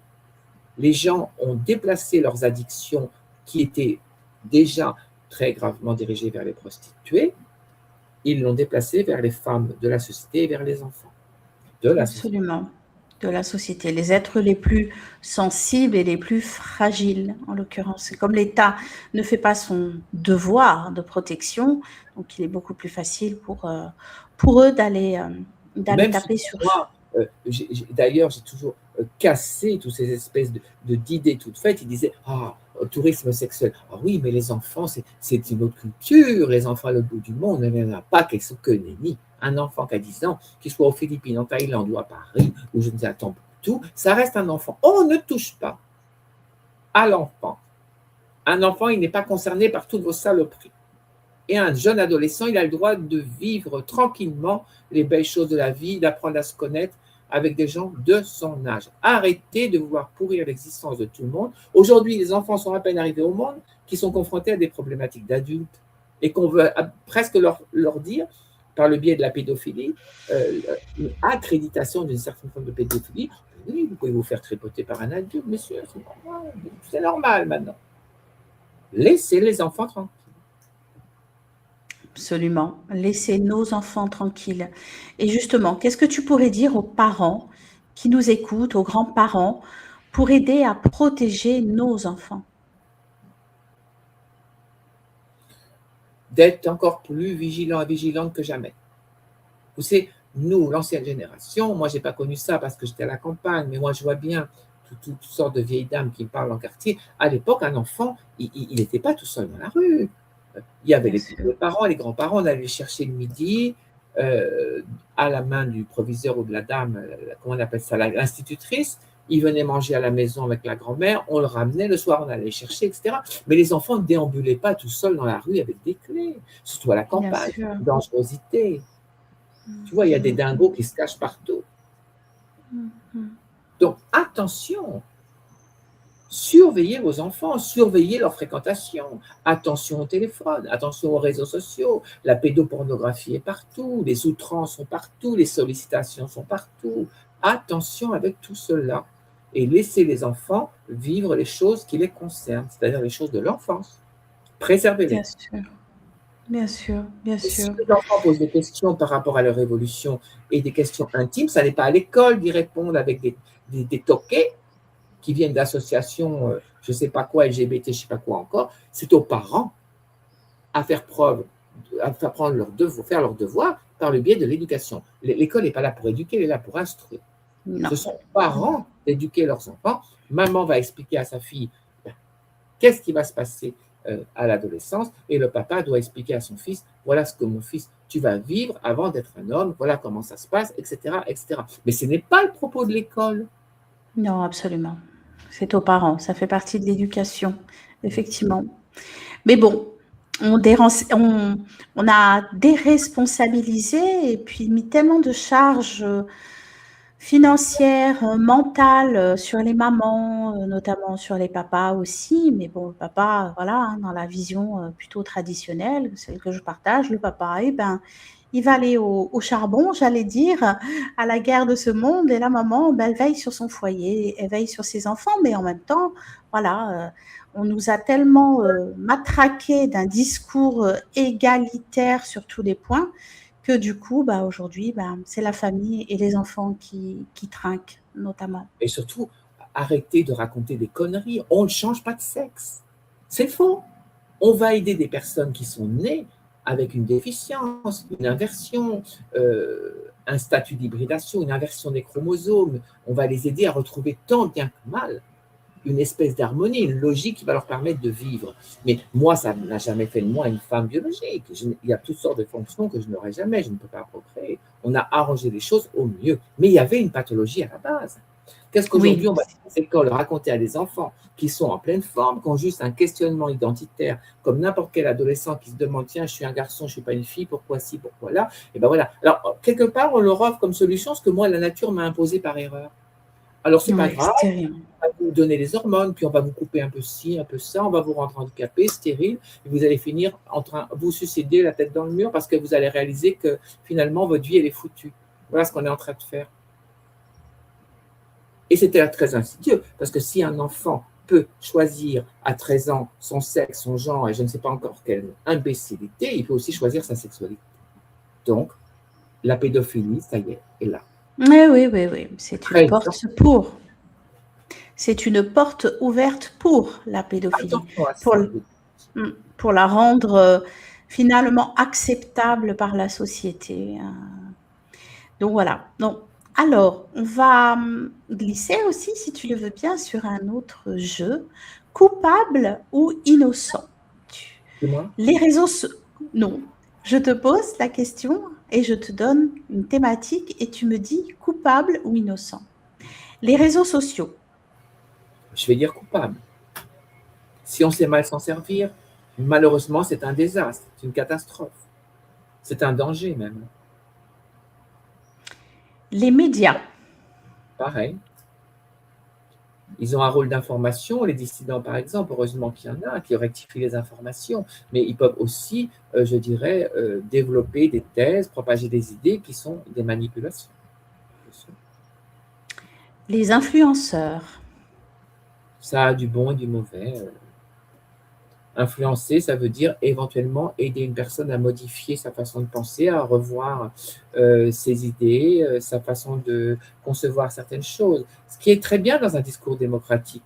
En principe, en démocratie, tu dois être capable d'entendre des idées antagonistes et pour toi-même affiner tes jugements et peut-être revoir certaines positions qui devraient dès lors être moins radicales. C'est très bien si c'est fait comme ça, mais ce n'est pas influencé dans le sens maintenant tu vas penser comme moi je te dis et tu oublies de réfléchir.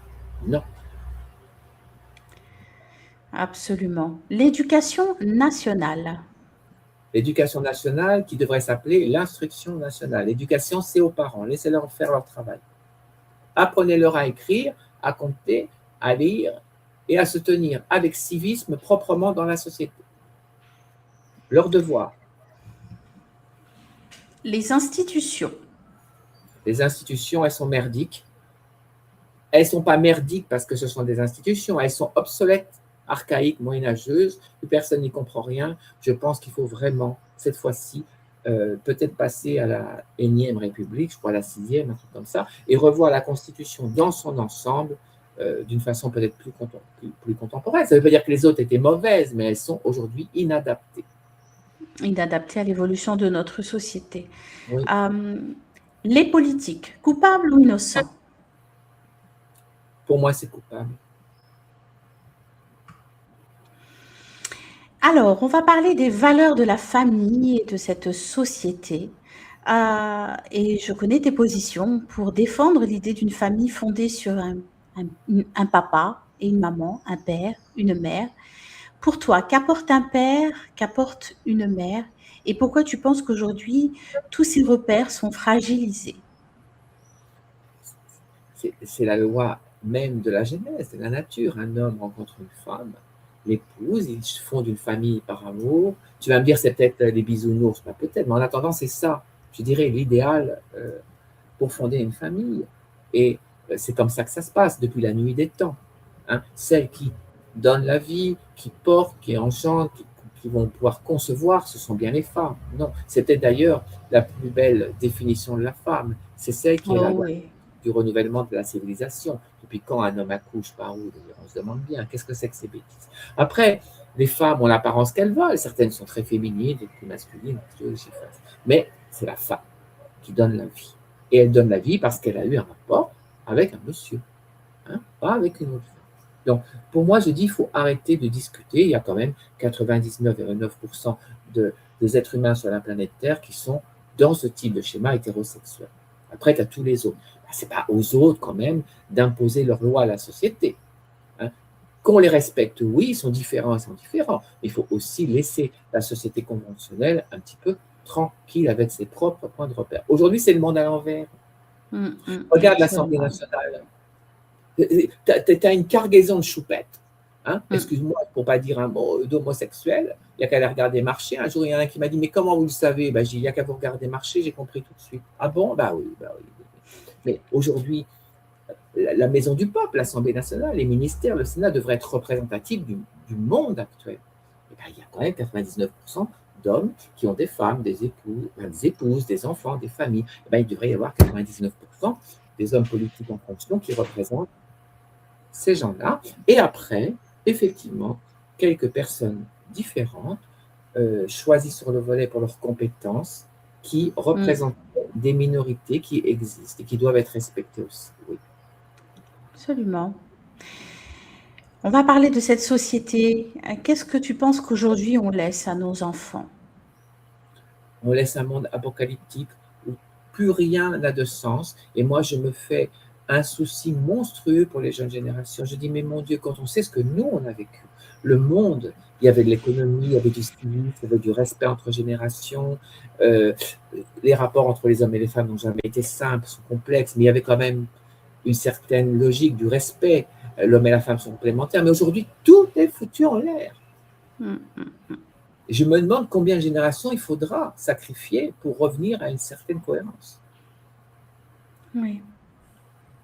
Alors, on va aborder un peu plus ton actualité et ton engagement récent, et on va parler effectivement de cette affaire médiatique où tu es très exposé.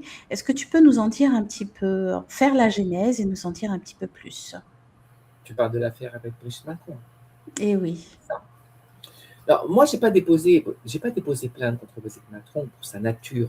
Moi, je sais qui elle est. Ce n'est pas la peine qu'elle me raconte des bêtises. Il y en a deux à qui elle ne peut pas cacher la vérité, c'est moi et Amanda Lear. Amanda Lear, on l'a acheté avec des contrats juteux. Tu m'as compris pour qu'elle ferme sa bouche. Moi, personne ne m'a acheté de rien du tout. Mais moi, tu ne peux pas me dire ce que je sais par instinct. Peu importe. Donc moi, j'attaque sur deux choses. Madame Macron, je dis madame parce que c'est son état civil, défini pour l'instant, n'est pas capable de définir son identité sexuelle. En disant clairement, mon frère vient avec moi, vous voyez, mon frère est là, moi je suis là, voici mes comptes rendus de maternité, voici mon suivi gynécologique. C'est peut-être que ce n'est pas drôle pour une femme de se justifier, mais puisqu'elle est impliquée dans une action judiciaire, en justice, il ne suffit pas de blablabla, il faut prouver. Bien sûr. Montrez les documents d'usage, excusez-moi, et après tout est réglé. Et vous dites, vous voyez, la rumeur n'a pas lieu d'être, par contre, je demande à ce que les gens qui propagent la rumeur soient sanctionnés. Mais non, elle ne peut pas. Elle est ambiguë jusqu'au bout. Donc, elle jette le discrédit sur des gens comme moi, parce que les gens se disent, si ce n'est pas une femme, n'importe quelle femme peut prouver qu'elle est une femme. Il n'y a rien de plus stupide. C'est vrai, c'est évident qu'une femme, elle peut prouver qu'elle est une femme. Eh bien, si elle ne peut pas, c'est donc que c'est quelqu'un d'autre. Et là, les gens se rabattent sur nous en disant, oui, vous voyez, les gens comme vous, c'est juste bon à semer le chaos, à faire des histoires, à profiter de l'argent public pour faire des fadaises, se moquent du peuple, ça n'a pas d'empathie pour les autres, et blablabla. Et moi, j'ai rien à voir avec ça. Par ailleurs, s'il y a usurpation d'identité, on peut, je veux dire, tricher sur son âge, mais là, on triche sur son sexe civil. Quand il y a ambiguïté sexuelle, comme dans mon cas, nous, depuis le début jusqu'à la fin, on est encadré par l'État. C'est l'État qui nous donne des ordres par le biais de la référente du Conseil national, qui était donc Françoise Macron-Noguès, la mère du président actuel. Et donc, on avait des étapes, des expertises génitales judiciaires, on voyait où on en était, on voyait ce qu'on pouvait faire, ce qu'on ne pouvait pas faire, pour, in fine, dire cette personne sera A ou B. Et on m'a mis sur une table pour une expertise génitale judiciaire finale pour voir si j'étais fonctionnel et capable de satisfaire l'homme en mettant un truc dans le vagin pour voir la profondeur et la largeur. Je ne vous dis pas qu'il faut faire ça à Brigitte Macron, mais je dis qu'il y a quand même une légère différence de traitement entre nous et cette personne qui finalement peut faire tout et n'importe quoi sans se justifier, en tout cas sans dire clairement à la justice, puisqu'elle est impliquée, je peux apporter les preuves en tant que citoyenne transparente de ce que je suis ou ce que je ne suis pas. Moi, j'ai envie de lui dire, vous êtes différente, et alors, il est où votre problème? Vous êtes différente? Oui, et alors quoi? On a le droit d'être différente. Mais par contre, finalement, si on est différente, on n'a pas pu mettre au monde 3 enfants. Comment? Moi, je n'ai pas d'utérus, je n'ai pas de trompe, je n'ai pas de cycle de menstruation. Qu'est-ce que c'est que ces histoires? C'est ce que je veux dire. Donc, il y a tout ça. Et je crois qu'à force de se construire une vie sur des bases qui sont, je dirais, inexactes, elle est prise à son propre piège. Parce que même si par moment, elle aurait bien aimé dire, oui, finalement, on arrête tout, oui, j'ai quelques différences, et alors, mais c'est trop tard. Il y a eu des falsifications d'éléments civils, il y a eu, puis il y a le détournement du président actuel. Pourquoi tu penses que ces sujets provoquent autant de réactions? Sur les réseaux sociaux, c'est un déchaînement. Parce que les médias ont été ça en pire, mais peut-être aussi que les Français en ont marre aussi qu'on les prenne pour ce qu'ils ne sont pas, c'est-à-dire des sots.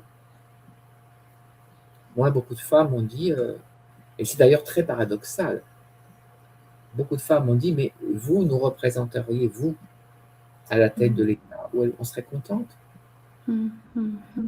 L'autre, on n'en veut pas. C'est une honte. Donc, quelque part, c'est pas sur sa nature profonde, c'est sur le fait qu'elle soit... elle est ostentatoire. Elle est dans une séduction biologique inadaptée. Aucune femme de son âge dans cette séduction-là. Aucune femme de son âge a cet aspect-là caricatural. Elle se met en scène en permanence. Elle travestit la réalité. Elle travestit tout. Tout ce qui l'entoure est travesti et modifié, y compris les sentiments. Et à côté de ça, elle ne fait rien pour le peuple. Même les pieds jaunes, elle a détourné de l'argent. Qu'est-ce qu'elle a fait? De façon cohérente, transparente et honnête. Expliquez-moi. Ou rien du tout. Donc, les gens, ils en ont marre. Qu'est-ce que tu penses? Est-ce que tu penses qu'il y a une frontière entre une enquête, doute et diffamation? Parce qu'aujourd'hui, on est dans un cas très particulier. Où est la frontière? La diffamation existe, la calomnie existe, mais c'est pour ça que moi, je n'étais pas d'accord avec beaucoup de gens de la dissidence. Quand ils appelaient Mme Macron par un nom garçon, il, ceci, je dis non, moi je ne cautionne pas ça. Pour l'instant, son état civil, c'est féminin. Elle est mariée de façon légitime avec le président. Tant que la justice n'a pas dit, excusez-nous, il y a un problème, nous allons le résoudre, je n'ai aucune raison, moi personnellement, de manquer de respect à la personne. Même si je sais, moi, le fond de l'histoire, je le sais. Je n'ai aucune raison d'être désobligeante et insultante. Et c'est ça le problème. Là, ça devient de la calomnie. Quand on dit que c'est son frère qui s'appelle Jean-Michel, je ne sais pas quelle histoire encore, là, c'est carrément de la calomnie, de la diffamation. Moi, je demande simplement à ce qu'elle s'exécute une bonne fois pour toutes. Et c'est ce qu'il attend aux États-Unis si le procès a lieu. On va dire, écoutez, vous vous exécutez. Vous venez passer les examens sur le territoire, non plus de Delaware, je ne sais pas quoi, maintenant c'est le Tennessee, là où est Mme Owens, et vous passez les examens d'usage et on en tire les conséquences qui s'imposent. C'est très simple à comprendre. Absolument. Mais on n'a pas raison d'être désobligeante. Pourquoi ça en fait une victime. Ça la victimise, elle. Ah, mais elle dit, voyez, les gens s'acharnent, les gens sont désobligeants, les gens sont discriminants, les gens sont ceci, sont cela. Bon, bref. Donc finalement, ça lui sert dans ce sens-là. C'est pareil, transphobie. Qu'est-ce qu'elle raconte? La transphobie, ça ne concerne que les personnes qui ont des éléments des deux sexes et qui sont en période de transition. On part de A pour aller à B. Transphobie, la phobie des gens en transition. Mais même moi, je ne peux pas requérir pour transphobie. Malgré mon parcours, il est fini, terminé. Je suis biologiquement en harmonie. Psychique, endocrinienne et génitale. Il n'y a pas de transphobie. Bien sûr. Même un travesti ne peut pas requérir pour transphobie. Une fois déshabillé, c'est un homme. Donc, il n'y a pas de transphobie. Ça ne concerne que les gens qui ont des éléments des deux sexes qui sont en transition dans un parcours médicalisé. Donc, si elle raconte qu'il y a la transphobie, c'est peut-être qu'elle est dans ce cas-là. Moi, j'en sais rien. Est-ce que tu penses qu'en France, on peut encore poser toutes les questions? C'est-à-dire qu'on devrait pouvoir poser les questions dans la mesure où on le fait avec respect et pas avec des mots qui blessent. Aujourd'hui, je vois toutes sortes de gens qui s'expriment, qui sont tellement blessants et insultants avec les autres. On peut dire même fermement beaucoup de choses dans la vie, mais il faut le dire avec respect et sans blesser l'être humain. Moi, je dis souvent qu'il faut faire la différence entre ce que l'on est et ce que l'on fait. On peut ne pas être d'accord avec les actions menées, mais de là à condamner globalement un être humain et à l'insulter, non, je ne suis pas d'accord. Pas d'accord du tout. Alors, ma chère Alexandra, on va, avant de clôturer notre émission, parler aussi d'une composante qui a fait aussi ton parcours et qui est la foi, parce que tu as traversé ces enfers aussi, tu les as vus, tu as combattu. Est-ce qu'aujourd'hui, tu pourrais dire que la foi a été aussi un élément salvateur, un élément qui a permis de faire que Alexandra soit Alexandra aujourd'hui? C'est non seulement salvateur, mais c'est l'essentiel de mon parcours. Dans notre cas, à nous, la mise en conformité, la chair, le machin, c'est très accessoire. Il faut le faire, peut-être bien. Mais la seule chose qui est importante, c'est le travail cérébral et le travail spirituel, son âme. Et tu sais que les personnes comme moi, nous avons une propension à se rapprocher du divin qui est très particulière. Et d'ailleurs, Oui. les personnes comme moi, dans l'Antiquité, étaient mises dans les temples comme oracles ou prêtresses, parce qu'on a une faculté très particulière d'être proche de ce qui est divin, et on a des spiritualités extrêmement vives. Voilà. Mais moi, je le répète toujours, et je dis aux jeunes, arrêtez avec vos histoires de biologie, de trucs, de machin, etc. Concentrez-vous bien sur ce qui est votre psyché et votre âme. Parce que vous verrez avec quelques années, plus tard, le reste, on s'en fout. C'est la seule chose. Tout passe. Bien sûr. La seule chose qui nous permet de perdurer au final dans ce monde de fou, j'allais dire, de passer au travers de tout ça, c'est la foi chevillée au corps, l'espérance que cette humanité que tu as vue et que tu connais bien aussi, sur différents aspects, se transforme et se transcende.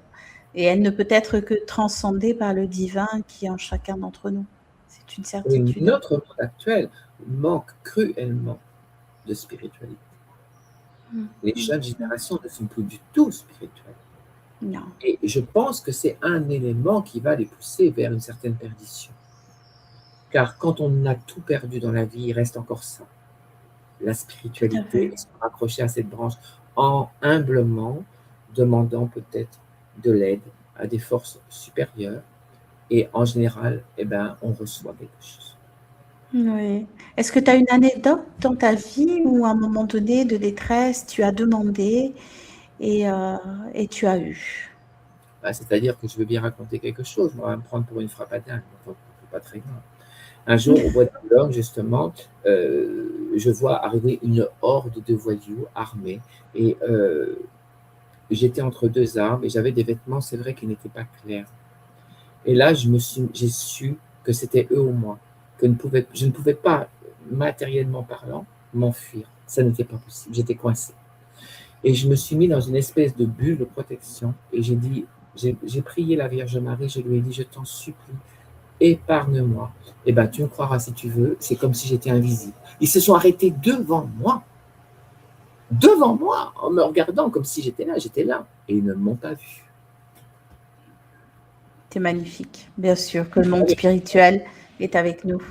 Bien sûr que quand on demande, on reçoit. Frappez et on vous ouvrira. Demandez. Je demandais sur ces lieux de prostitution sans invoquer la Vierge, parce que moi, ça a toujours été la Vierge ou Sainte Rita. Et dans des moments de trouble, de doute, où je voyais des enfants terrorisés, traumatisés, dans des états incroyables, je disais, donnez-moi la force. Pour eux, pas pour moi, pour fille, allez, occupe-toi du petit, pour eux. Et là, arrivé qu'un faisceau lumineux en pleine nuit descende sur moi pour me donner comme une lumière ou une force pour me réchauffer. C'est des choses que je raconte ça aux gens, on va dire, moi, celle-là, elle a encore fumé. Non, non, tu sais bien que pour moi, c'est un élément important. Bien sûr, tu le Moi, je sais. lis.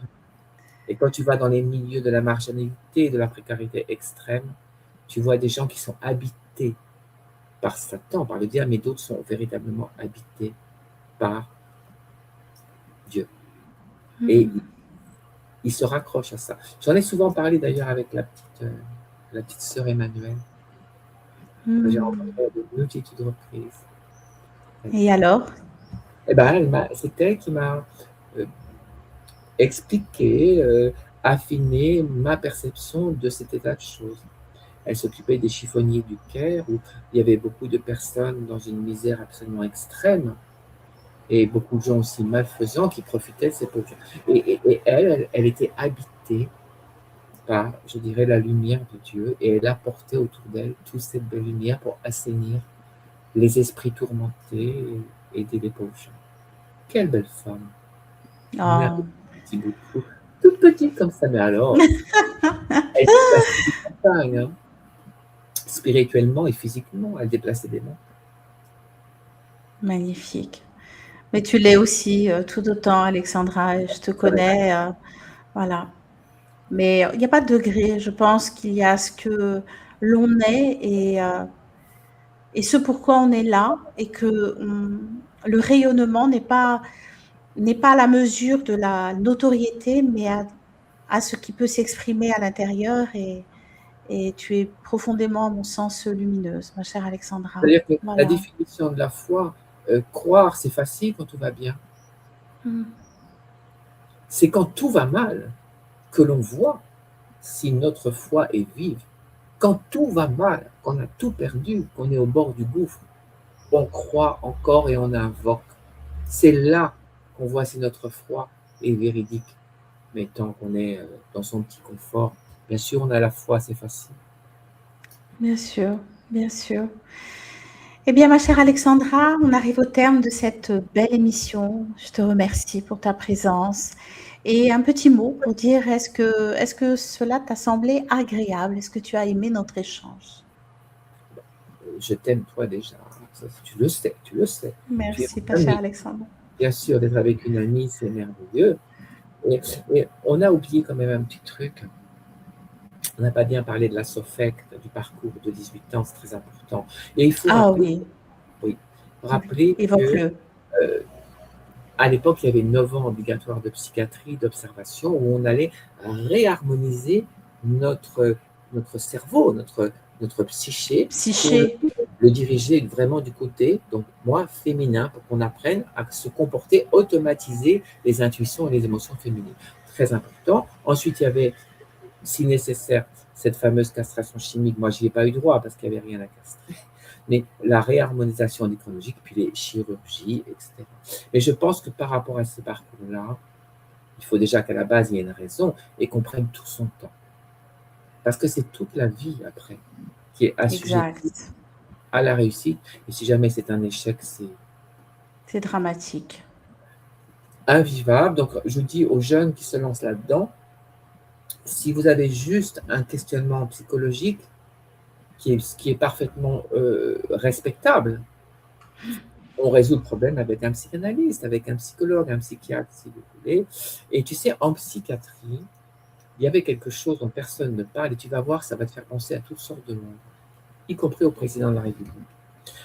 On nous apprenait à ne surtout pas sombrer dans un processus que l'on appelle la suspension d'incrédulité, où un être humain va décider de vivre une fiction comme si c'était la réalité, pour s'auto-persuader que sa requête est la bonne, mais cette personne, si elle n'est pas reprise à temps, va perdre sa lucidité, sa cohérence de Bien sûr. comportement, son discernement, et sombrer dans un mensonge quasi obsessionnel, et va finir par sombrer dans des névroses, des psychoses, et ce sera fatal. Et c'est exactement la définition du président de la République. Il ne voit plus le monde comme il est. Il le voit comme lui a décidé de le voir. Et notre pays tombe dans un gouffre, mais lui ne le voit pas.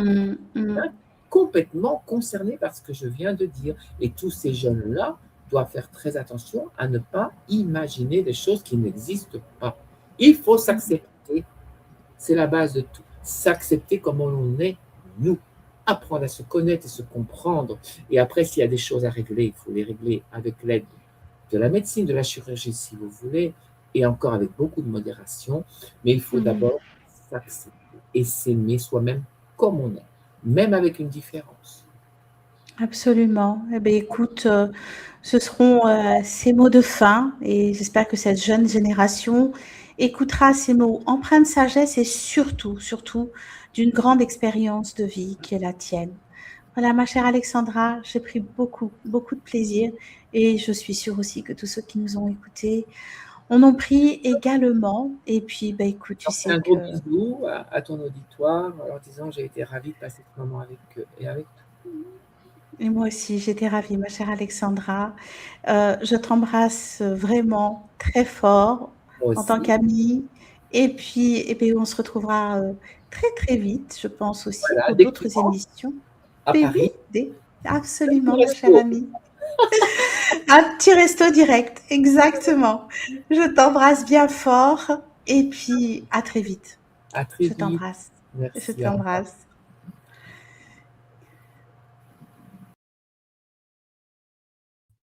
Alors, écoutez, quel merveilleux moment on a passé ensemble. Merci. Merci à cette, d'abord amie, très belle âme. Et évidemment, derrière toutes ces controverses, on voit une vie hors du commun, une femme qui a traversé tellement de choses et qui a tellement à apporter à cette société par son regard, fait d'expériences par son regard, qui a traversé plein d'époques, plein d'univers. Et on aurait tellement, tellement à apprendre encore. Et moi, j'apprends tous les jours et j'apprends avec elle. Et voilà, j'espère que vous avez pris beaucoup de plaisir aussi et que si cet épisode de Cœur à cœur, bah, Chéra, vous a touché, bah, écoutez, n'hésitez pas à le partager avec d'autres personnes autour de vous, de me faire des petits commentaires aussi pour me dire ce qui vous aura le plus, marqué. Et puis, ben, on se retrouve très bientôt pour, des cœurs ouverts et un prochain Cœur à cœur. À très vite.